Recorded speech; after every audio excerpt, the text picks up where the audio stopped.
Assim diz a palavra de Deus. Mas os que esperam no Senhor renovam as suas forças, sobem com asas como águias, correm e não se cansam, caminham e não se fatigam. Mas os que esperam no Senhor renovam as suas forças, sobem com asas como águias. Asas como águia é uma figura de linguagem conhecida como metáfora, usada por Isaías para falar de esperança. E por esta razão que eu resolvi pensar com vocês no seguinte tema: as asas da esperança. As asas da esperança. Deus, nós neste momento desejamos ouvir Tua voz. Estamos diante da Tua santa e bendita palavra e desejamos tão somente ouvir-Te, escutar-Te. Nós acabamos de cantar, enaltecer-Te por meio dos cânticos cantados, e neste momento nós desejamos ouvir Tua voz. Assim sendo, que Tu venhas falar conosco com autoridade e poder, em nome de Jesus. Amém e amém. As asas da esperança. Meus irmãos e minhas irmãs, há capítulos na Bíblia que parecem montanhas, que quando chegamos ao seu cume, ao seu topo, conseguimos enxergar toda a paisagem da revelação de Deus. Isaías 40 é um destes capítulos, pois até aqui, Isaías foi o profeta do juízo. Durante 39 capítulos, Isaías denunciou a idolatria de Judá, confrontou reis, anunciou disciplina e advertiu que Jerusalém, capital do Reino do Sul, seria entregue nas mãos da Babilônia, como foi em 586 a.C. Os últimos versículos do capítulo 39 soam quase como o fechamento de um funeral. O versículo 6 do capítulo 39, em síntese, diz: tudo quanto houver em tua casa será levado como foi para a Babilônia. Quando chegamos no capítulo 40, nós encontramos o profeta apresentando uma palavra que, em síntese, podemos chamar de palavra de esperança. Pois até então, o mesmo, volto a ressaltar, havia anunciado, em função da desobediência do povo,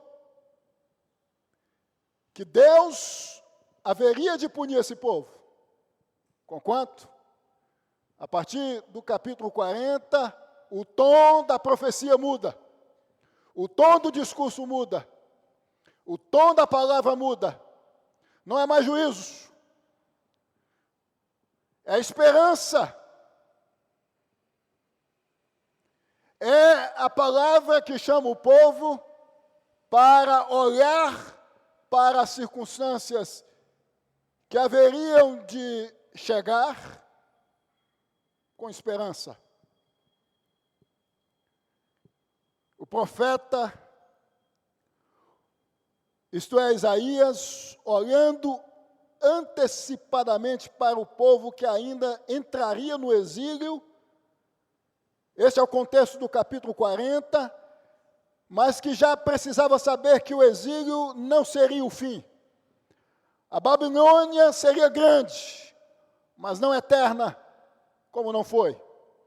O sofrimento seria real, mas não definitivo. A disciplina viria, mas a aliança não seria revogada. Isaías fala a pessoas que seriam feridas, que seriam amordaçadas, que seriam trancafiadas, que seriam presas, para que elas, em meio às grades da prisão do cativeiro, não perdessem a esperança, não perdessem a confiança no Deus da aliança. Por esta razão, que eu resolvi pensar com vocês neste tema, as asas da esperança.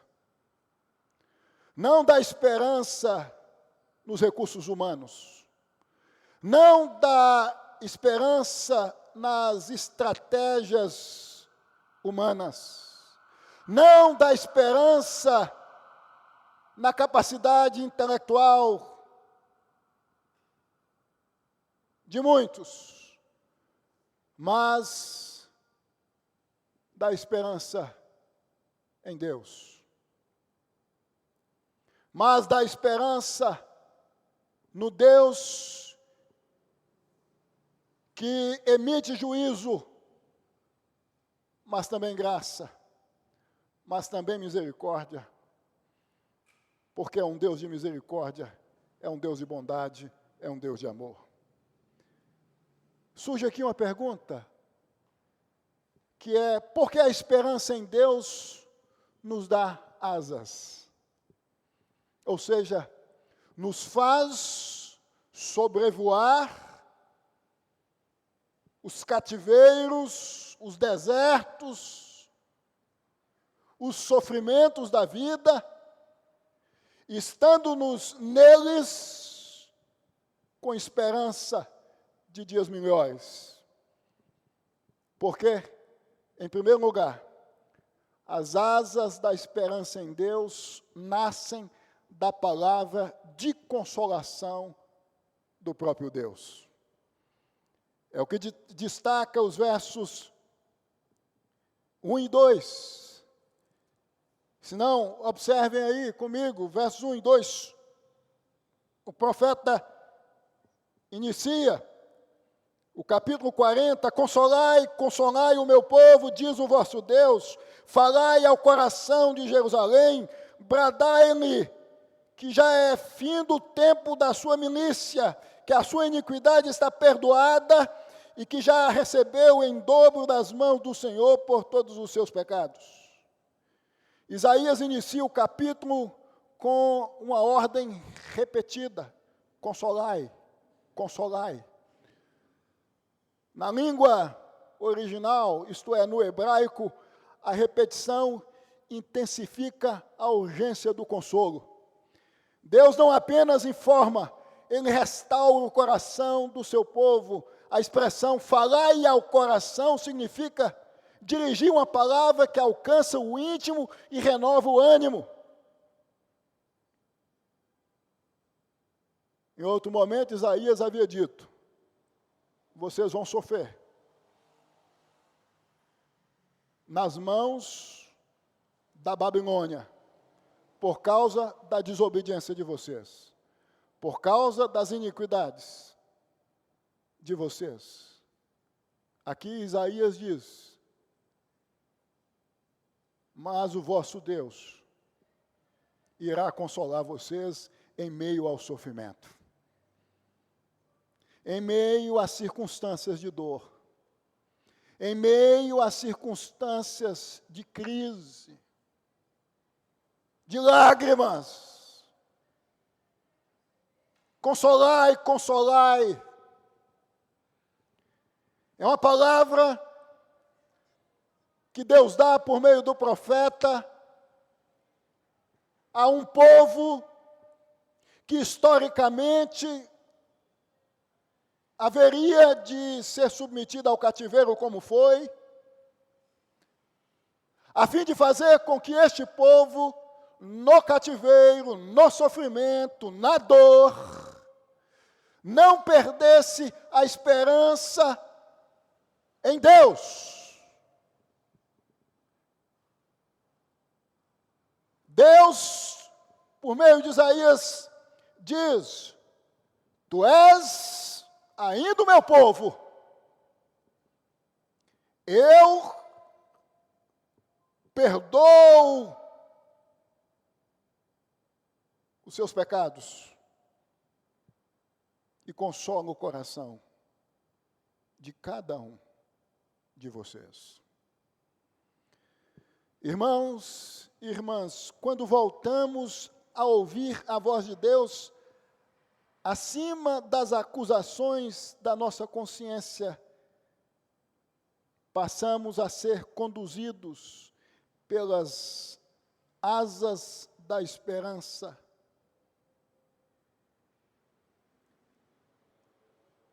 Fundados na palavra de que Deus, em meio à crise, em meio à dor, em meio ao sofrimento, nos consola, acalma o nosso coração, apazigua o nosso coração. Vocês sabem que muitas vezes nós somos conduzidos a cativeiros existenciais, a desertos existenciais, há momentos difíceis, há momentos extremamente inférteis na vida. E por isso, muitas vezes, deixamos de nos apoiar nas asas da esperança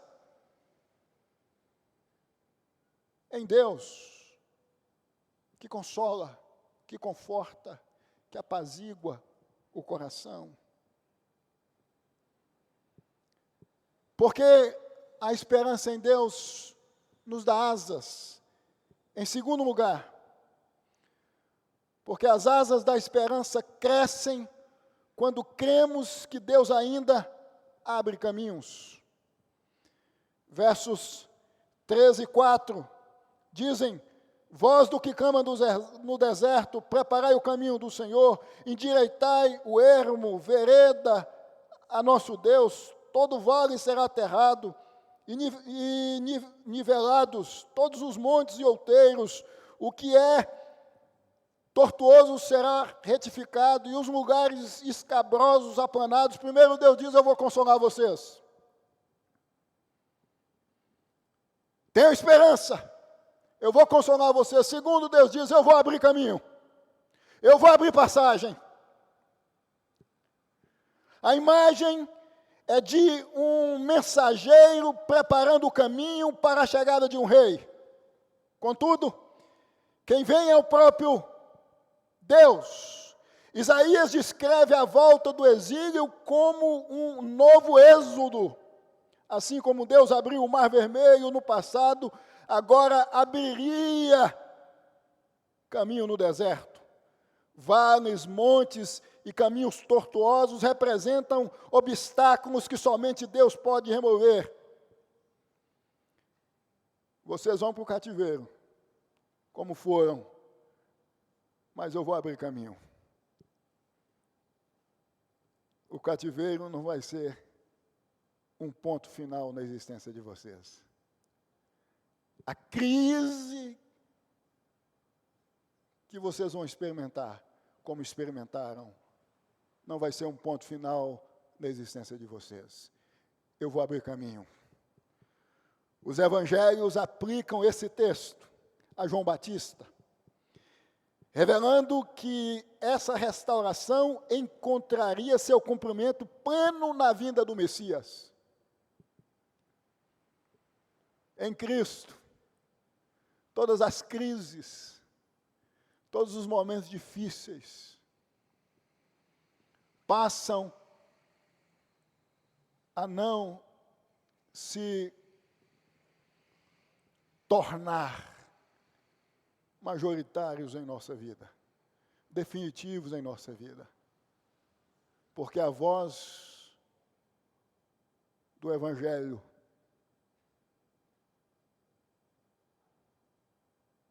que nós ouvimos é de que em Cristo nós devemos passar por todos os momentos difíceis, entendendo que Deus abre caminhos, entendendo-nos que Deus abre portas, entendendo-nos que Deus nos direciona, entendendo-nos que Deus faz com que a água surja em meio ao deserto. O povo via deserto, Deus via caminho. O povo via montanhas, Deus via obstáculos que seriam nivelados. O povo via distância, Deus via retorno. Essa é uma das grandes diferenças entre a incredulidade e a esperança. A incredulidade olha para os obstáculos e conclui que a história acabou. A esperança olha para Deus e reconhece que o caminho ainda pode ser aberto. Talvez exista um vale diante de você. Talvez haja uma montanha emocional, familiar diante de você. Talvez você não enxergue passagem alguma, mas Deus não precisa encontrar um caminho, Ele cria o caminho. As asas da esperança em Deus não ignoram os obstáculos, elas apenas sabem que nenhum obstáculo é maior do que o Deus que vem ao encontro do seu povo. Deus abre caminhos. Deus nos direciona nos momentos difíceis, nos momentos de crise. As dificuldades não podem ofuscar a nossa visão, para que nós não venhamos a viver nas Babilônias da existência, em o nome de Jesus, sem esperança em Deus. Em terceiro lugar, as asas da esperança em Deus se fortalecem na palavra que nunca muda. Versos 6 e 9, 6, 7 e 8, melhor dizendo, uma voz diz, clama, e alguém pergunta, que hei de clamar? Toda a carne é erva, e toda a sua glória como a flor da erva, seca-se a erva e caem as flores, soprando nelas o hálito do Senhor. Na verdade, o povo é erva, seca-se a erva e cai a sua flor, mas a palavra de nosso Deus permanece eternamente. Isaías aqui contrasta a fragilidade humana com a permanência da palavra de Deus.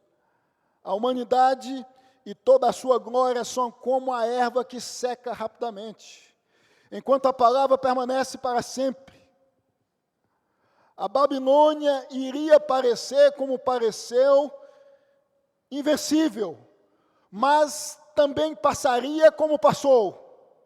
A esperança de Israel não dependia da força dos impérios, mas da fidelidade de Deus que se cumpre ante ao que Deus promete por meio da sua palavra. A dor que nós vivemos hoje, seja ela resultado do que for, o sofrimento que nós vivemos hoje, seja ele resultado do que for, há de passar. Talvez não seja hoje, talvez não seja amanhã, talvez não seja depois de amanhã, mas há de passar. Como a Babilônia chegou e passou na vida do povo de Deus, isto é, Israel. Historicamente, eles viveram o sofrimento oriundo da vivência na condição de escravos na Babilônia. Mas passou. A palavra de Deus que nos promete uma vida melhor, não passa. A palavra de Deus que nos garante que dias melhores virão, está fundada na promessa de um Deus que é imutável, de um Deus que honra a sua palavra. A nossa esperança, meus irmãos e minhas irmãs, se torna frágil quando é colocada em coisas frágeis, pois pessoas mudam, governos mudam, recursos acabam, portas se fecham, corpos envelhecem, relacionamentos podem falhar. Conquanto é certo que aquilo que hoje parece seguro, amanhã pode desaparecer. Toda carne é erva, toda glória humana é flor. Tudo que hoje representa segurança, tudo que hoje representa força, tudo que hoje está em minhas mãos, está em suas mãos. Que talvez seja a razão da nossa esperança para dias melhores, podem ou pode desaparecer. Por esta razão, nós não podemos confiar na força do nosso braço, na força do nosso bolso, na força da nossa capacidade intelectual, mas em Deus. A nossa esperança deve estar firmada, fundada, alicerçada, enraizada em Deus. Isaías, ele anuncia o que anuncia no capítulo 40, porque o sofrimento oriundo do cativeiro, historicamente falando, seria inevitável. Como foi? Inevitável. E por essa razão o povo de antemão precisava ser orientado pelo próprio Deus, por meio do profeta. Para que este, isto é, o povo, viesse a viver em meio a circunstâncias de crise, não apoiados nas circunstâncias, não rendidos às circunstâncias, mas na palavra de Deus, que disse: a Babilônia não será eterna, o cativeiro não será eterno, a dor não será eterna. Portanto, meus irmãos e minhas irmãs, nós devemos nos apoiar na palavra de Deus o tempo todo na vida, porque as crises são inevitáveis, as perdas são inevitáveis, o sofrimento é inevitável. Os momentos difíceis são inevitáveis. E se nós nos apoiarmos em nossos recursos, em nossa força, em nossa condição econômica, nós vamos nos frustrar, porque são erva.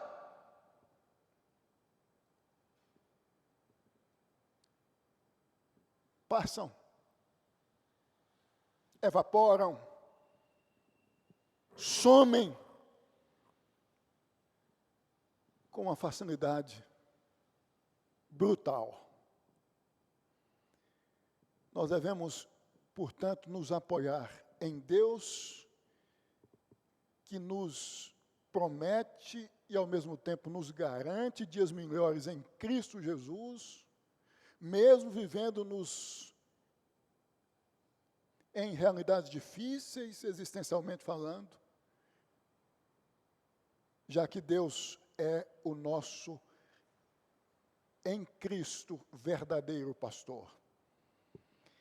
Os versos de 9 a 11 destacam isto. Ó Sião, em outras palavras, ó povo meu, entenda que Deus há de cuidar de vocês.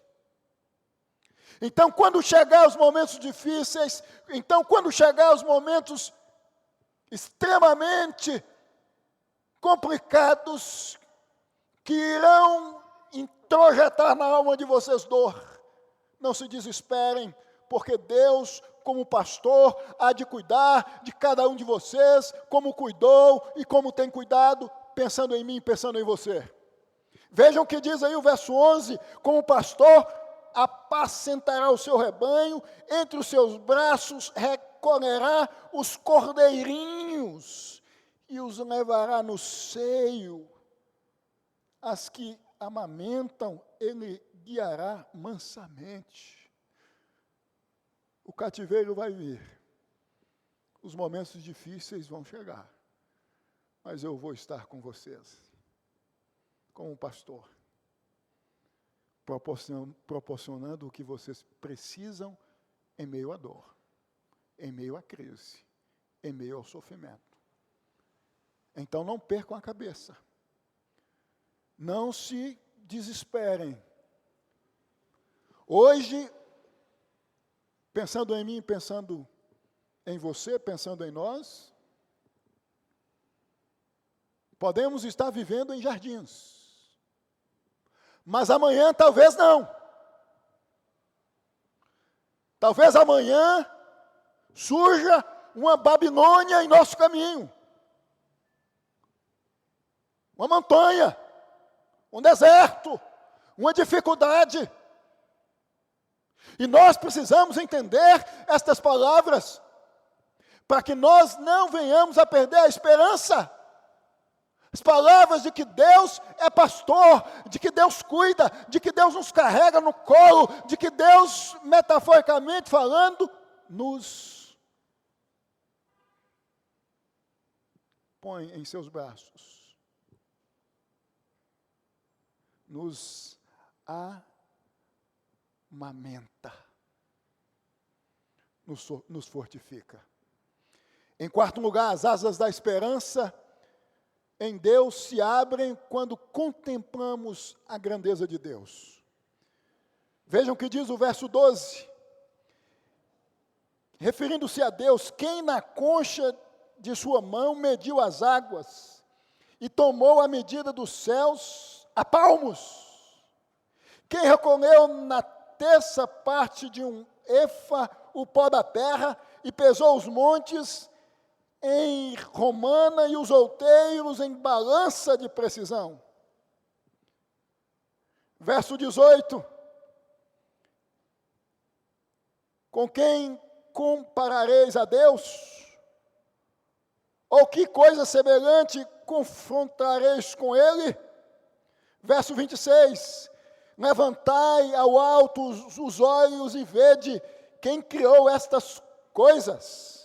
Aquele que faz sair o seu exército de estrelas, todas bem incontadas, as quais ele chama pelo nome, por ser ele grande em força e forte em poder, nenhuma só vem a faltar.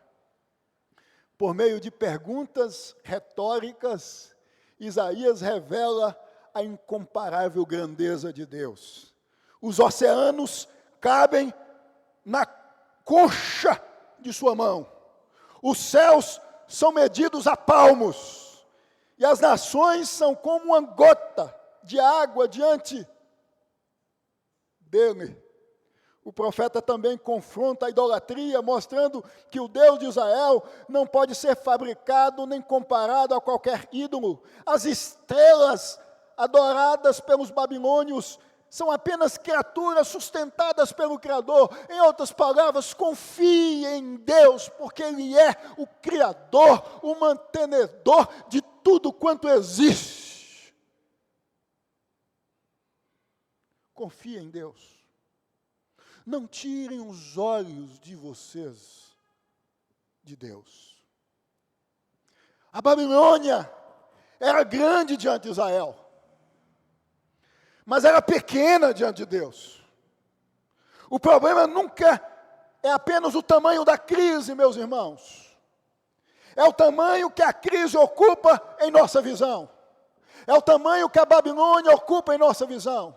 É o tamanho que o desemprego ocupa em nossa visão. Babilônia, aqui, pode ser sinônimo de crise, de desemprego, de perdas, de dor. Assim sendo, o problema não é o tamanho, a grandeza desta, mas a visão que passamos a ter desta em nossa vida, em nossa existência, ou em nossa existencialidade na vida, na existência. Quando o problema cresce diante dos nossos olhos, Deus parece diminuir. Os problemas se tornam maiores do que Deus. Aí Isaías está dizendo, não. Quando chegar, como chegou, esse momento difícil, por causa da desobediência de vocês, não se desesperem, porque Deus continua sendo o Deus de vocês, o Deus da aliança. Ele estará com vocês como pastor, mesmo vocês não merecendo. É graça, é bondade, é misericórdia, sustentando vocês em meio à dor, em meio aos momentos difíceis. A promessa não é ausência de dor. A promessa não é ausência de problemas. A promessa não é ausência das Babilônias. Promessa não é ausência de desemprego, a promessa não é ausência de enfermidade, a promessa não é ausência de crises, a promessa é Deus estará com vocês em meio à crise, sustentando vocês, confortando vocês, alimentando vocês. Então não percam a esperança. Levantai ao alto os olhos, diz Isaías, olhem para cima, olhem novamente, contemplem o Criador, o Deus que conta as estrelas, não perdeu você de vista, são milhares e milhares e milhares de estrelas, e Deus conhece cada uma delas. Em outras palavras, Isaías está dizendo, palavra de Deus a esse povo, que haveria de enfrentar o cativeiro como enfrentou. Deus irá cuidar de cada um de vocês, porque Deus conhece cada um, pessoa por pessoa, cada um. Ele não tira os olhos de mim e de você, quando os vendavais surgem. Ele não tira os olhos da sua vida, da minha vida, da sua casa. Ele continua com você, comigo, mesmo nós não merecendo-nos o seu cuidado, o seu amor. Por isso, nós não podemos perder a esperança. Em quinto lugar, as asas da esperança em Deus permanecem abertas porque Deus governa a história. Verso 10. Eis que o Senhor Deus virá com poder e o seu braço dominará. Eis que o seu galardão está com ele e diante dele a sua recompensa. Verso 15. Eis que as nações são consideradas por ele como um pingo que cai de um balde e como um grão de pó na balança. As ilhas são como pó fino que se levanta. Verso 22. Ele é o que está sentado sobre a redondeza da terra, cujos moradores são como gafanhotos. É ele quem estende os céus como cortina e os desonra como tenda para neles habitar. Verso 23, é ele quem reduz a nada os príncipes e torna em nulidade os juízes da terra. Enquanto Judá via a Babilônia como poder absoluto, Isaías mostra que Deus continua sentado no trono. O braço do Senhor simboliza seu poder atuando na história. As nações são apenas instrumentos temporários, provisórios, circunstanciais, sob sua soberania. Reis e impérios passam, mas Deus permanece governando todas as coisas. Em outras palavras, Deus está dizendo por meio de Isaías, a Babilônia vai chegar, mas vai cair. O rei da Babilônia tornar-se-á um carrasco, um algoz, um verdugo, com chicotes nas mãos, na vida de vocês, mas vai cair. Porque quem governa a história não são os reis, não são os impérios, não é o poder político, não é o poder econômico, não é o poder de um Estado, não é o poder de uma nação, não é o poder de um país, é o Deus que criou todas as coisas e que tem todas elas, especialmente as nações, como nada diante de si. Uma das maiores fontes de medo, vocês sabem, é a sensação de que tudo está fora de controle. Quando olhamos para a violência, a injustiça, a corrupção e as mudanças do mundo, podemos concluir que a história perdeu rumo. Mas Isaías nos lembra, Deus continua sentado no trono da história. Ele continua governando. As guerras estão aí, a fome está aí, as crises de norte a sul, em todo o mundo, estão aí. A Babilônia, algoz do povo de Deus, continua em muitos contextos, em muitas realidades no mundo. Mas isso não significa que Deus perdeu as rédeas da história, mas isso não significa que Deus deixou de estar sentado no trono, não. Porque todos os poderes são instrumentos de Deus. Deus os usa. Porque Deus tem propósitos gloriosos e santos. Deus é soberano. Deus está sentado, governando. Os impérios se levantam e caem. Deus está sentado, governando. Estar assentado é a postura de quem governa sem ansiedade, sem pressa, porque sabe onde tudo vai. Ou como tudo vai acabar. Eu não sei, você não sabe. Quando a gente olha para as notícias, para os jornais, para o que acontece ao nosso derredor, a gente diz muitas vezes, por falta de confiança em Deus e na palavra de Deus, estamos perdidos. Isaías, ele diz, primeiramente a esse povo e por extensão a mim e a você, a nós, povo de Deus hoje, que quem governa as Babilônias, quem controla as Babilônias, quem levanta as Babilônias, quem derruba as Babilônias, é o próprio Deus. Porque quem está sentado no trono da história é o Deus criador de todas as coisas. O meu Deus, o seu Deus. Ele nunca perdeu o controle. A esperança, portanto, tem asas em Deus, porque conhece quem está assentado no trono da história. Ela olha para tudo quanto acontece e tem acontecido de maneira confiante, positiva, mesmo enxergando um cenário negativo, de crise, de domínio das Babilônias da atualidade. Porque ela sabe que quem está sentado no trono da história, da minha vida, da sua vida, da própria história, de maneira geral, é Deus.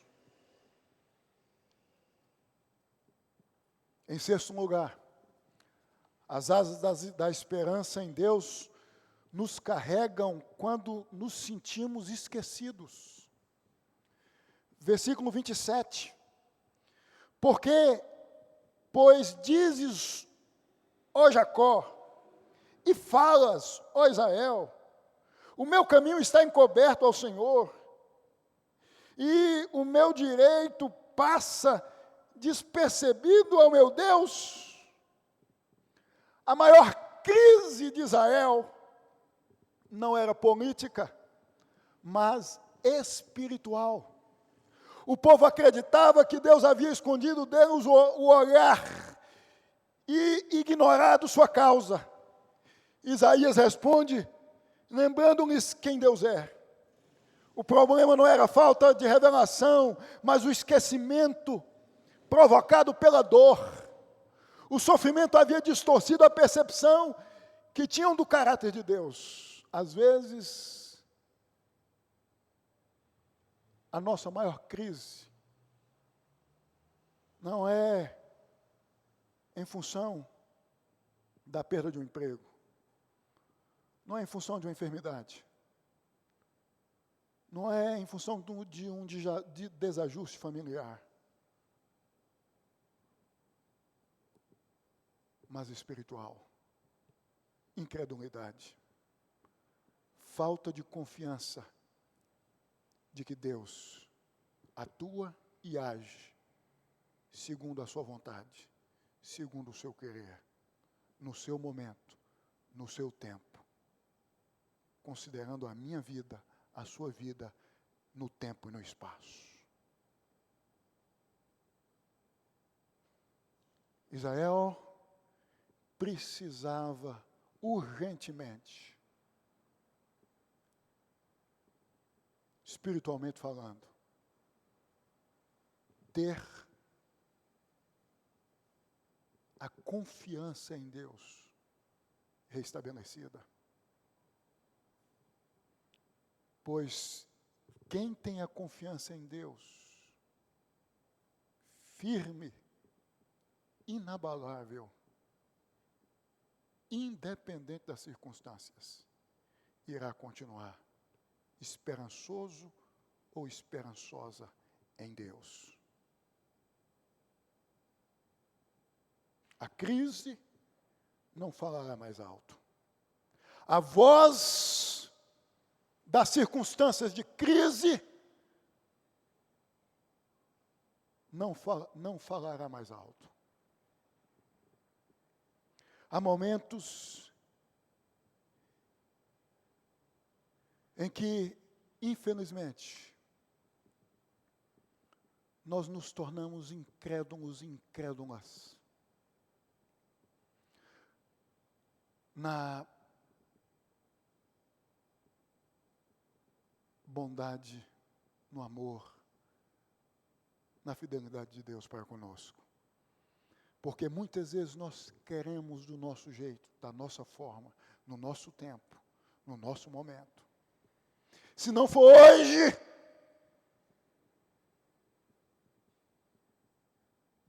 eu não confio mais que tu és bom, que tu és misericordioso.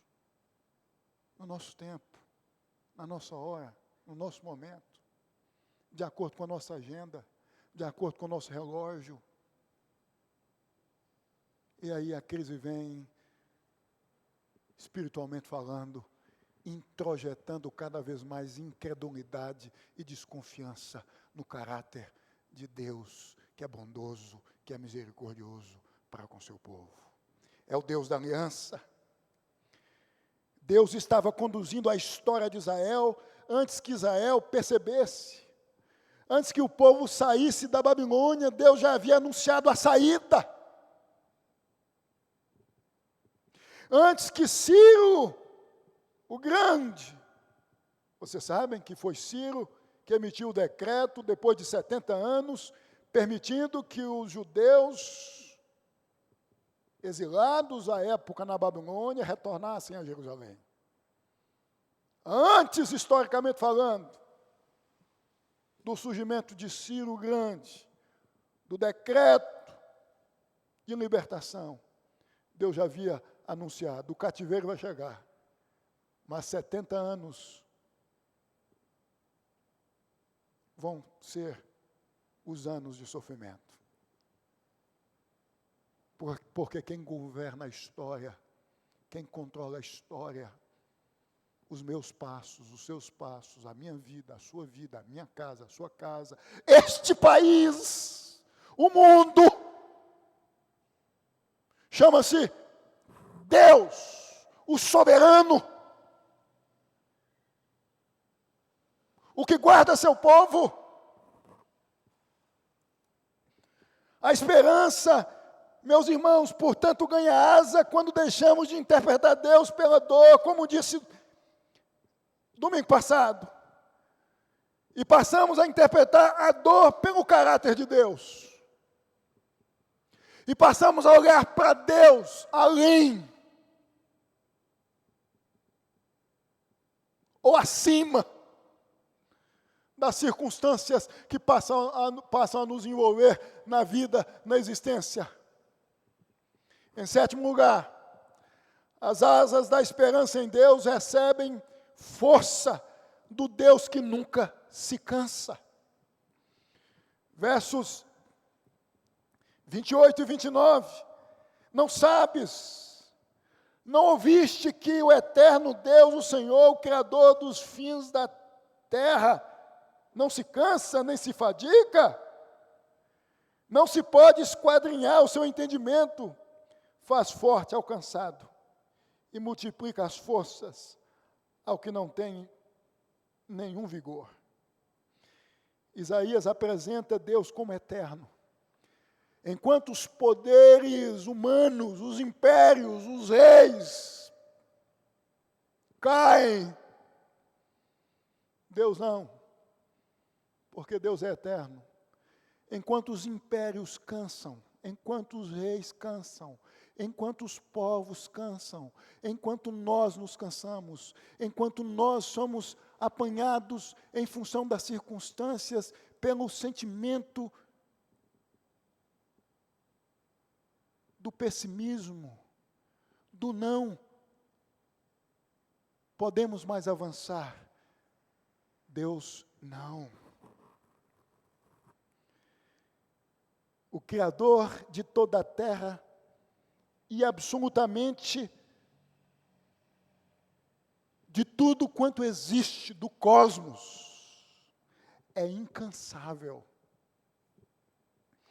Diferente dos homens, como eu disse. Deus jamais se desgasta, nem perde forças. Seu poder não está limitado a um território, a uma geografia, a um espaço, a um país, a uma política, a um estado. Alcança toda a criação, porque Ele é o Criador. Deus é quem está o tempo todo, incansavelmente, olhando para o seu povo. Ou seja, para mim e para você. Ele cuida. Mesmo sem percebermos, sem notarmos o seu cuidado para conosco. Nós nos cansamos, Deus não. Nós chegamos ao limite, Deus não. Nós perdemos recursos, Deus não. Nós ficamos emocionalmente exaustos, Deus não. A esperança cristã não está baseada em nossa resistência, está baseada na energia inesgotável de Deus. Muitas vezes pensamos que Deus apenas observa nosso cansaço, mas Isaías diz que Ele dá força ao cansado. Deus não humilha o fraco por sua fraqueza, Ele se aproxima do fraco na sua fraqueza. O problema não é reconhecer que estamos cansados, o problema é imaginar que devemos produzir dentro de nós a força que somente Deus pode conceder.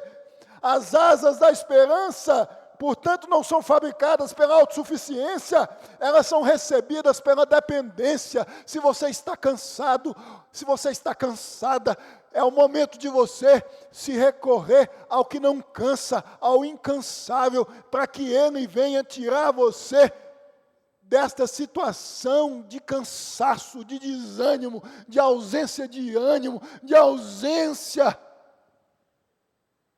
de empolgação para com a vida, para com sua casa, para com sua família, para com seus negócios, para com a sua igreja.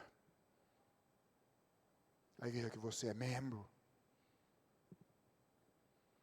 Se você está no limite, por causa das Babilônias que vem surgindo. No caso do povo judeu, 70 anos depois deste anúncio. Talvez no seu caso não seja nem dias, ou semanas, ou meses, ou anos, mas talvez sejam dias, semanas, meses ou anos, e você está no limite, dizendo a você mesmo ou a você mesma, eu não consigo dar mais um passo adiante. Se coloque de Deus, se coloque diante de Deus e diga, Deus, Tu és o incansável. E diante do Senhor eu me coloco. Coloco a minha casa. Coloco os meus. Coloco os meus negócios. Coloco a minha existência. Coloco a minha alma. Coloco o meu coração. Coloco a minha vida.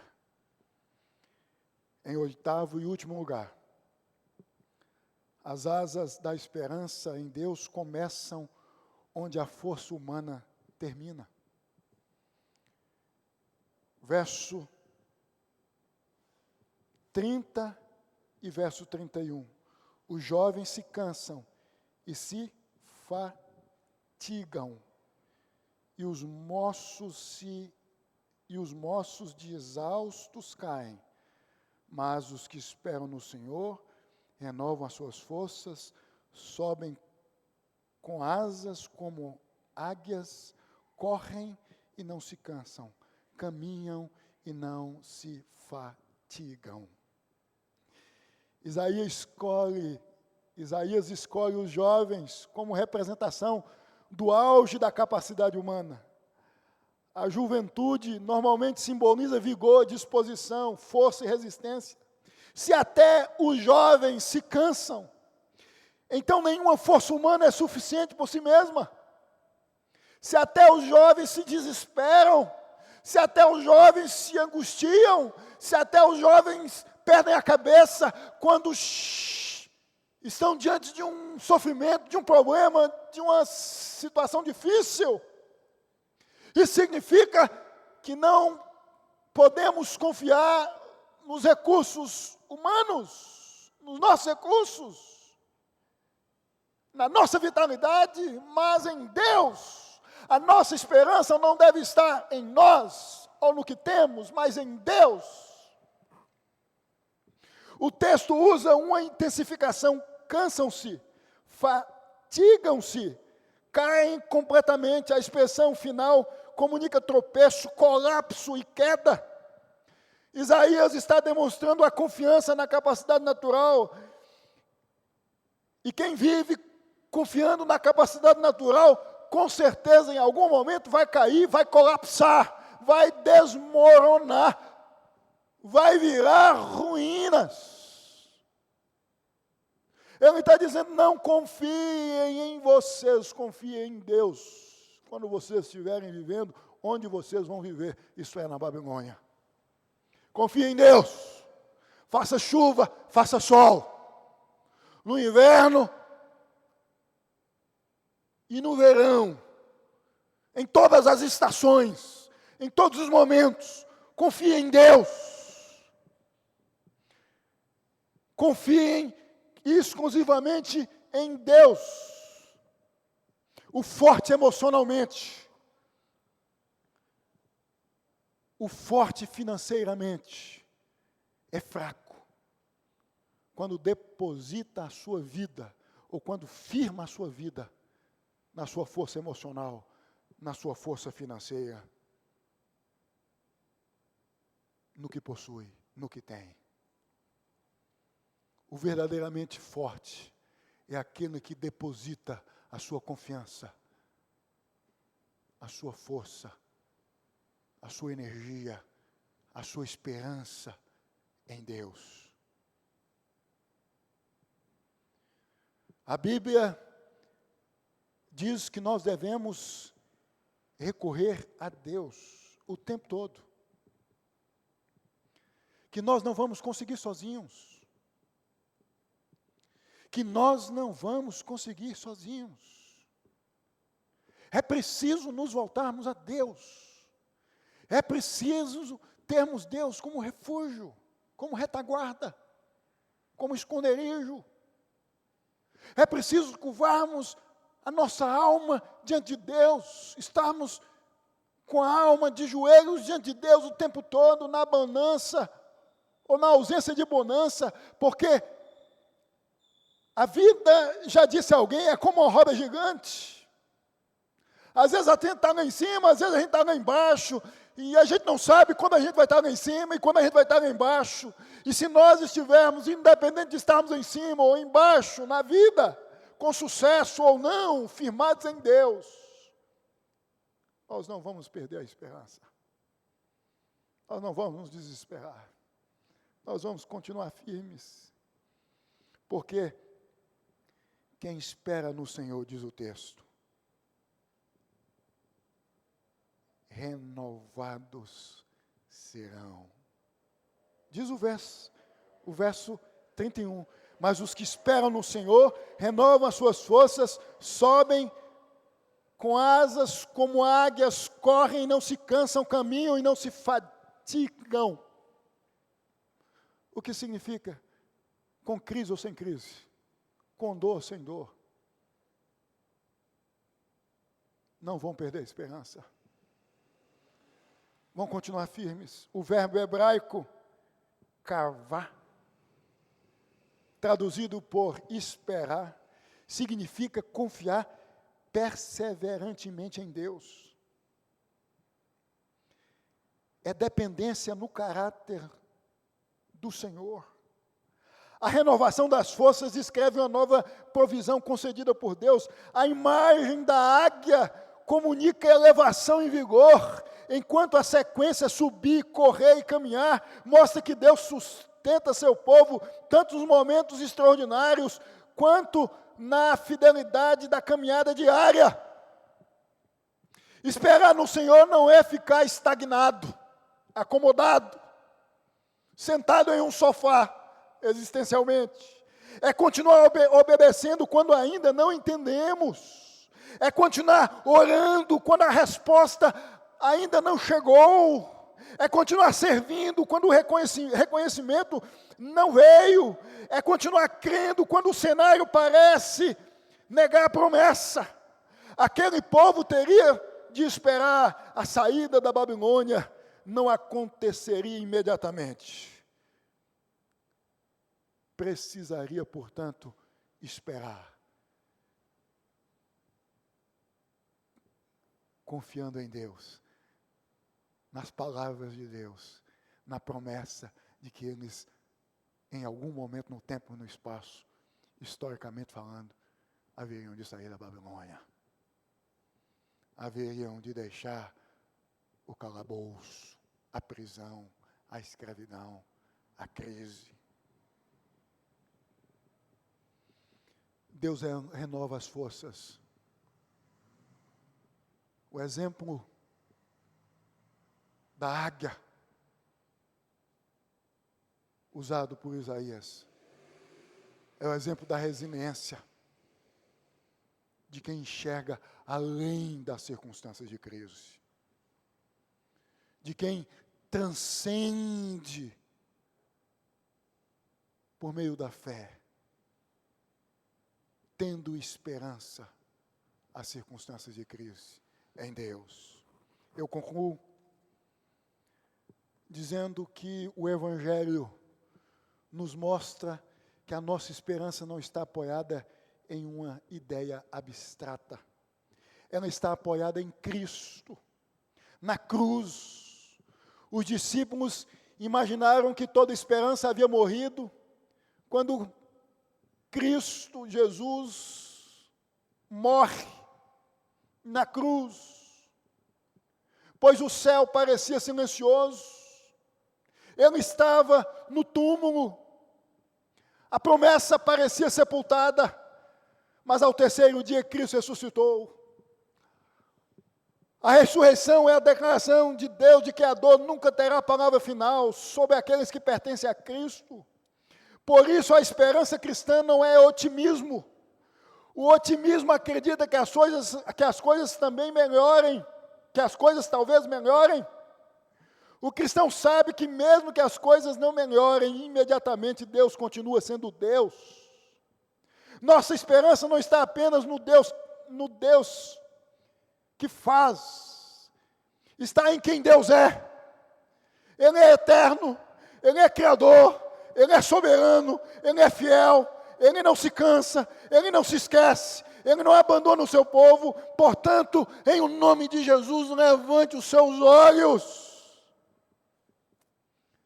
porque a Babilônia não é eterna, o deserto não é eterno, a dor não é eterna, o cansaço não é eterno, a palavra de Deus permanece eternamente, e aqueles que esperam no Senhor, mesmo com suas forças quase no fim, quase acabando, descobrem que a graça ainda possui asas para carregá-los, para conduzirmos na vida em nome de Jesus. Que Deus nos abençoe, que Deus nos faça viver sempre fundados em sua palavra em nome de Jesus. Deus amado, Deus santo, obrigado por esta palavra. Nós te louvamos, nós te enaltecemos porque entendemos que tu és Deus, Criador dos céus e da terra. Que tu possas encher o nosso coração de esperança, sempre na palavra do Senhor, no que o Senhor é, e não no que nós vemos, no que nós enxergamos no dia a dia. Porque tudo isto há de passar, mas o que tu tens para nós é eterno. Que assim seja em nome de Jesus. Amém e amém. Meu irmão e minha irmã,